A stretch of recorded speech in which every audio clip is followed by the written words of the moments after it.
Padre Fábio, na oração do credo, antigamente os padres falavam que Cristo desceu ao inferno. Hoje se diz que ele desceu à mansão dos... Gostaria de saber se existe realmente o inferno ou se é uma metáfora. Primeiro, querida, nesta oração do credo, há um detalhe interessante, que tudo o que nós cremos, no que diz respeito a Jesus, o Verbo encarnado, vamos voltar até um pouquinho para o início do nosso programa.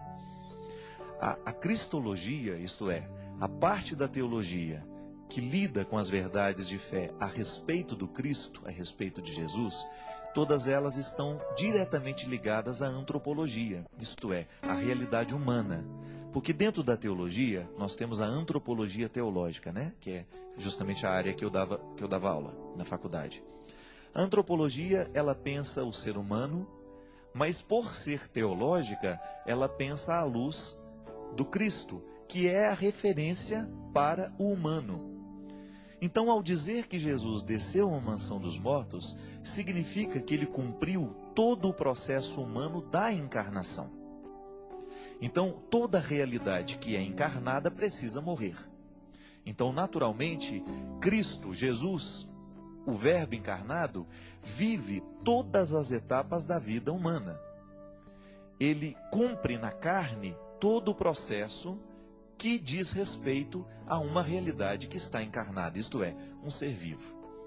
Então veja bem, ao dizer que Jesus desceu à mansão dos mortos, significa que ele experimentou a morte na sua expressão máxima. Porque o credo, na verdade, quando ele diz desceu à mansão dos mortos, é como se, dentro deste contexto de explicitação do que nós acreditamos, porque o credo é isso, né? Digamos assim, um resumo de tudo que nós acreditamos, nós explicitamos que nós cremos que Jesus não foi poupado do processo da morte. O Verbo encarnado, isso é, Jesus, porque Cristo já é um título atribuído, Jesus viveu na sua história todo o processo humano. Isto é, poderíamos dizer, Jesus sendo Deus, ele andou mais cedo do que as outras crianças? Será que ele foi privilegiado em ter alguns dons especiais, por exemplo, em poder ficar de pé antes da hora? Não. Jesus viveu e cumpriu todos os passos que o ser humano precisa viver, porque senão Deus estaria violando esta liberdade, né? Ou não estaria cumprindo na totalidade o mistério da encarnação. A gente diz que a única coisa que Jesus não experimentou da humanidade foi o pecado. Mas por quê? Porque ele foi um homem que viveu com retidão o tempo todo a experiência de ser quem ele era. É claro que ele não poderia experimentar a experiência do pecado original, porque ele veio para corrigir o pecado. Então, aí no paralelo da cristologia com a antropologia, na antropologia você tem a figura de Adão.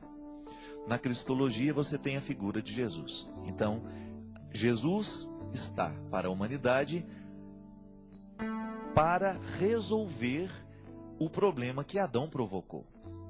Mas veja bem, aí você poderia falar assim, então Jesus foi enviado ao mundo para resolver problema. Não. O mistério da encarnação aconteceria mesmo que não tivesse havido o pecado na história da humanidade. Isso é muito bonito a gente compreender. Deus gostaria de experimentar a realidade humana e já estava, no prólogo de João você já vê que desde o início a presença do Verbo já está no processo da criação do mundo. E que depois o próprio Verbo viria experimentar a vida na Terra. Então essa é a teologia. A cristologia explicitando que Jesus viveu todo o processo humano, inclusive o de morrer. E ao morrer, ele traz a realidade humana para uma nova realidade, que é a ressurreição. Que até então o pecado de Adão nos configurava para a morte.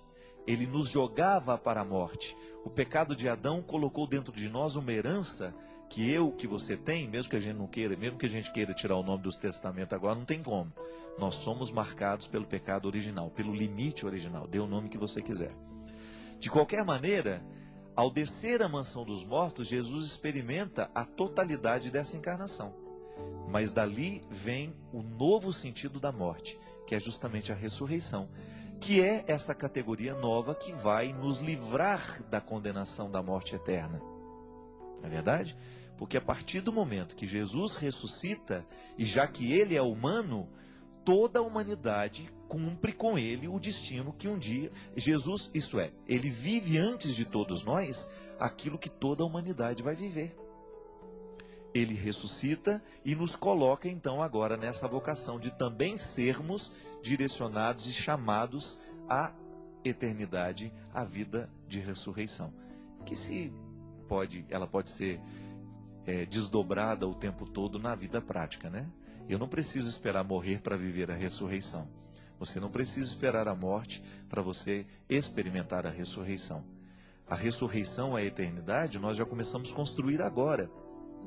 O Padre Zezinho fala de um jeito muito bonito numa música dele, em que tem um momento da letra que ele fala assim: e a gente vai ressuscitando, e a vida vai ficando eterna, mostrando que este destino final da humanidade, que é a ressurreição, já se aplica agora, no momento que você consegue vencer as suas mazelas, quando você consegue vencer o Adão que existe dentro de você, a Eva que existe dentro de você, aquela fraqueza, aquele momento de fragilidade que você é puxado para baixo. Você já parou para observar o quanto que na vida, às vezes, nós somos puxados para baixo? E veja bem, que o chão, ele é a experiência que nos lembra Adão. E o céu é a experiência que nos lembra o Cristo. Mas esta experiência de unir céu e terra é que é bonita, a mística da vida cristã vive aí. Eu estou no chão, isso é, eu sou Adão, eu sou barro, o significado de Adão é este, né? Aquele que vem do barro, aquele que está no barro. Mas eu também sou o Cristo, eu sou convidado a viver a dinâmica da superação, daquilo que é Adão em mim, mas daquilo que é Cristo também em mim. Pelo mistério da encarnação, eu sou convidado pelo batismo. E às vezes na vida nós somos puxados para baixo. Às vezes um telefonema que você recebe, uma palavra que você escuta, um desaforo que você recebe, uma coisa ruim que acontece na sua vida, um dissabor, uma traição, uma infidelidade. E pode observar que tudo isso que nos puxa para baixo é fruto do nosso pecado. Toda vez que nós agimos movidos pelo nosso pecado, nós machucamos alguém ou somos machucados.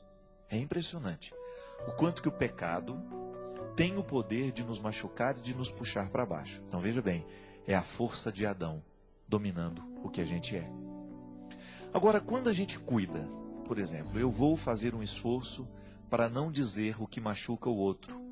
Eu vou tomar cuidado com as minhas palavras.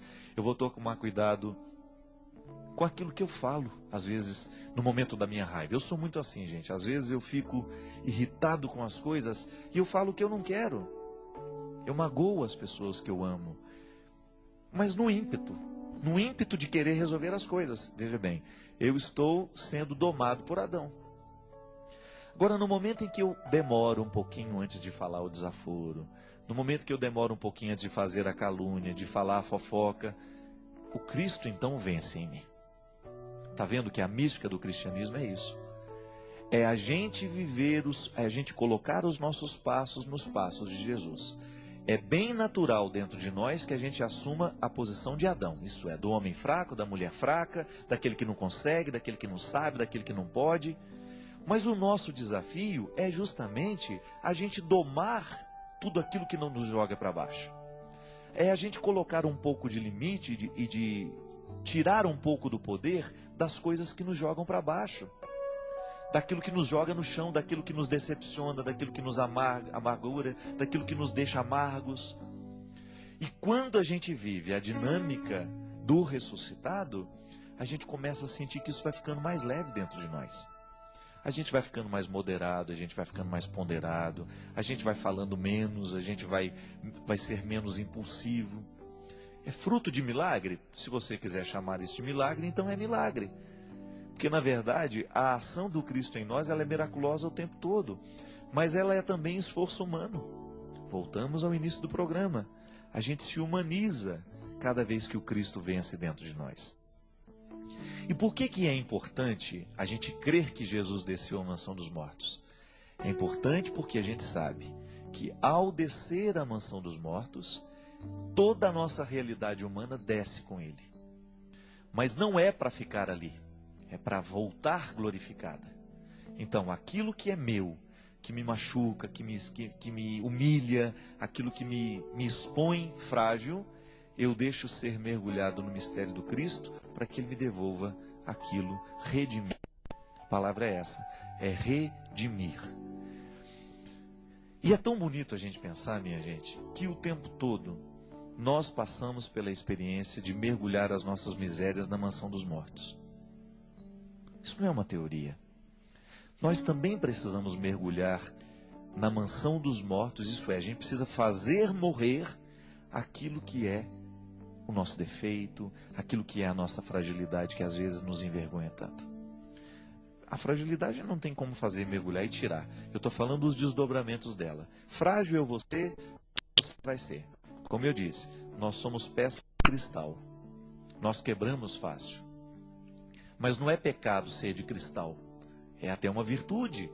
Uma peça de cristal, ela é preciosa. Você não fala, eu não quero porque é cristal. Isso aqui recebe uma peça de cristal. Você não vai devolver e falar, eu não posso cuidar disso porque isso vai quebrar com muita facilidade. Não, mas você vai cuidar para que ela não quebre com facilidade. Então não se trata de rejeitar a fragilidade que está em mim, que está em você. Se trata apenas de cuidar bem dela. Cuidar da fragilidade que se tem é um jeito que tem de se humanizar, de trazer a vida do Cristo para nós, de vencer a perspectiva de Adão e de nós entrarmos na dinâmica do Cristo. Teilhard de Chardin chamava isso de maneira muito bonita de cristificação do universo, quando cada criatura descobre que ela é o Cristo, pelo mistério da encarnação. Eu sou o Cristo, tu és o Cristo, ele é o Cristo, nós somos o Cristo. E à medida que cada um assume na sua vida a identidade do Cristo, tudo se transforma num mundo cristificado. Você já imaginou que beleza? Se nós pudéssemos sair pelas grandes cidades sem o medo do assalto, sem o medo do sequestro, sem o medo da violência. Por quê? Porque o mundo estaria cristificado. Todo mundo tem o mesmo sentimento de Cristo, todo mundo tem o mesmo pensamento do Cristo, todo mundo tem o mesmo comportamento do Cristo, isso é, só faz o bem.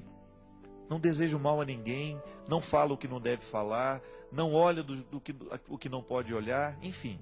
Vive uma vida de equilíbrio. Tanto é que lutar pelo mundo cristificado é lutar pela paz, não tem outro nome. Você já imaginou se dentro da sua casa todo mundo estivesse cristificado? Isto é, convertido ao Cristo? Se os sentimentos que prevalecessem nos corações fossem os sentimentos do Cristo, então a gente trabalharia, a gente não esperaria cair do céu, e agir com responsabilidade, nós não iríamos querer os vícios na nossa vida, nós não iríamos destruir o outro, nós não iríamos mentir para o outro, nós não iríamos enganar o outro, nós não iríamos roubar o outro. E aí, não tem casa que não vai viver em paz se todo mundo faz isso. O que quebra a nossa paz? Quando nós nos enganamos, quando nós mentimos, quando nós nos roubamos, quando nós tiramos a paz. Só que isso não é a atitude de Cristo, então falta cristificar a casa, falta cristificar a família, falta cristificar o comportamento. Agora, à medida em que nós vamos assumindo esse jeito de Jesus ser, você pode ter certeza, à medida que o Cristo vai vencendo em nós, a nossa casa vai se transformando em um lugar bonito, mais saudável, mais alegre, mais feliz. E naturalmente a gente vai ficando muito mais leve. Porque às vezes os maiores problemas que nós temos não são nossos, mas são das pessoas que nós amamos e que estão do nosso lado. Acabam afetando a gente. Às vezes eu paro para pensar e chego a essa conclusão. Às vezes a gente quase não tem problema, os nossos problemas são os outros. Como é que eu vou ser feliz se as pessoas que eu amo não estão bem? Mas eu também não posso viver a vida delas. Aí se estabelece o limite, se estabelece o sofrimento. Eu não tenho como entrar no coração dela, viver por ela, falar por ela, fazer como é. Não. Então aí eu sofro por isso. Eu sofro porque eu não posso fazer o outro ser igual do jeito que eu quero. Agora, se o outro se compromete com o Cristo, eu tenho que ficar tranquilo. Sabe por quê? Porque Cristo vai fazer a obra dentro daquele coração do jeito que ele pode. Mas saber que o outro está se direcionando para o caminho do Cristo, então nos dá tranquilidade. Aí você vai saber que o seu filho não vai atrás das drogas, por quê? Ele está sendo orientado pela força de Jesus. Você vai saber que o seu filho pode até cair numa ou outra coisa, mas ele vai se preservar muito mais do que antes. Ele vai começar a pensar mais na qualidade da vida dele do que antes. Por quê? Coração convertido é coração que se ama, é coração que se respeita. Coração cristificado é aquele que não quer permitir que o Adão prevaleça. E aí, minha gente, a gente descobre que religião só pode fazer bem à medida em que ela é bem aplicada. À medida em que nós descobrimos que o seguimento de Jesus nos faz homens e mulheres bem melhores. Então, não perca tempo. Cristifica seu coração, cristifica sua vida, seu comportamento, sua mente, sua casa, e quem sabe você vá cristificando as outras pessoas que estão do seu lado pela força do seu testemunho.